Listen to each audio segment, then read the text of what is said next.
প্রায় ৮ লাখ মানুষ পানিবন্দী ফেনীতে, তার মধ্যে ১.৫ লাখ আশ্রয়কেন্দ্রে আসতে পেরেছে। আর অনেকের কাছে এখনো পর্যন্ত যেমন খাবার পৌঁছে দেওয়া যায়নি, পানি পৌঁছে দেওয়া যায়নি, তেমন কোনো ত্রাণ বা অন্য কোনো টিমও যেতে পারেনি। সেই সব জায়গার একমাত্র অবলম্বন এই হেলিকপ্টারগুলো, এবং এই হেলিকপ্টারের মধ্যে যে ত্রাণগুলো নিয়ে যাওয়া হচ্ছে সেই ত্রাণগুলো বিভিন্ন পদ্ধতিতে, কখনো উপর থেকে কখনো আশ্রয়কেন্দ্রের মাধ্যমে পৌঁছে দেওয়া হচ্ছে সাধারণ মানুষের কাছে।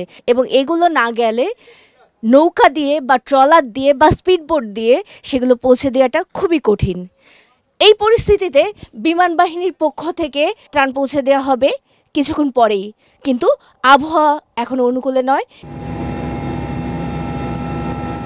প্রায় 1 ঘন্টা অপেক্ষা করার পর অবশেষে দুর্যোগপূর্ণ আবহাওয়া কমেছে জেনে এই হেলিকপ্টার ফ্লাই করেছিল আকাশে, কিন্তু কিছুক্ষণের মধ্যেই একটু এগোনোর পরেই আমরা দেখতে পাচ্ছি বাইরে আবার বৃষ্টি হচ্ছে।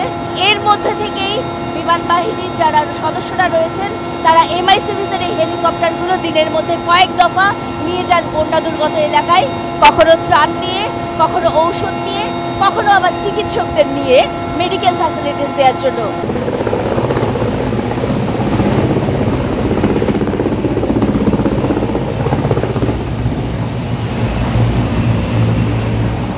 সব দুর্যোগকে তুচ্ছ করে আসা বিমান বাহিনীর এই হেলিকপ্টারে যে ত্রাণগুলো এখানে আসে সেই ত্রাণগুলো পৌঁছে দেয় এখানকার যারা তরুণরা রয়েছে তারা।